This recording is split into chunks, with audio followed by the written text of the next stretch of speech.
Samsung phone महागलेत. RAM storage शॉर्टेजचा फटका सॅमसंगच्या बजेट फोनने घेण्याचा विचार करत असाल तर थोडं थांबा.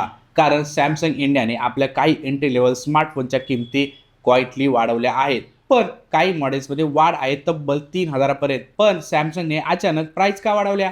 यामागे आहे रॅम आणि स्टोरेजचं शॉर्टेज. या प्राइस हाईकचा परिणाम मुख्यतः सॅमसंगच्या Galaxy A series, F series आणि एम सिरीज मधल्या लो एंड मॉडेलवर झालेला आहे.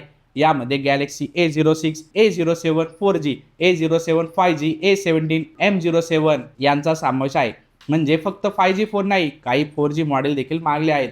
उदाहरणार्थ पाहूया, Galaxy A06 5Gचा 4GB 64GB variant 14,000 वरून 15,500 झाला आहे, म्हणजे थेट 1,500 रुपयाची वाढ. तर Galaxy A07 4Gचा 4G 64GB variant 11,000 वरून 13,000 रुपये झाला आहे. इथे तब्बल 2,000 रुपयाची वाढ झाली आहे. पण सगळ्यात मोठा धक्का मिळतो गॅलेक्सी A17 5G मध्ये. 6GB प्लस 120GB व्हेरियंट आता 23,500 झाला आहे. 8GB 128GB व्हेरियंट 24,500 वरून 26,500 झाला आहे. आणि 8GB 256 व्हेरियंट तो थेट 29,000 वरून 32,000 झाला आहे, म्हणजे 30,000च्या बजेटवरचा गेला आहे. तर गॅलेक्सी M07 आणि F07च्या 4GB 64GB व्हेरियंटची किंमत 10,400 वरून 11,400 झाली आहे. मात्र गॅलेक्सी F7च्या काही व्हेरियंटमध्ये इंटरेस्टिंगली प्राइस चेंजेस दिसत नाही. 4GB 128GB, 6GB 128GB आणि 8GB 128GB व्हेरियंट सध्या अनुक्रमे 19,000, 21,000 आणि 23,000 आहेत.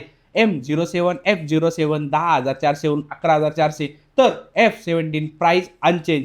आता प्रश्न हा आहे, प्राइस वाढण्याचं कारण काय? ॲनालिटिक आधीपासून सांगत होते की एंट्री लेवल स्मार्टफोन हे कंपोनेंट कॉस्ट वाढल्यावर सर्वात जास्त सेन्सिटिव्ह असतात. रॅम आणि शॉर्टेजच्या कॉस्टमध्ये वाढ झाली तर मॅन्युफॅक्चरकडे 2 ऑप्शन असतात: मार्जिन कमी करायचं किंवा फोनची प्राइस वाढवायची. आणि सॅमसंगने काही मॉडेलमध्ये दुसरा ऑप्शन निवडल्याचं दिसतंय. पण सॅमसंगकडे अजून काही ऑफर्स आहेत. सिलेक्ट बँक कार्डवर up to 10% cashback, first time Samsung.com किंवा शॉप ॲप युजरसाठी 2,000 फर्स्ट परचेस बेनिफिट आणि एक्सचेंज ऑफरचा ऑप्शन देखील आहे. म्हणून MRP वाढली असली तरी फायनल बाईंग प्राइस ऑफरनुसार कमी होऊ शकते. तुमच्यामध्ये सॅमसंगचे हे फोन आता ओव्हर प्राइस झाले आहेत का?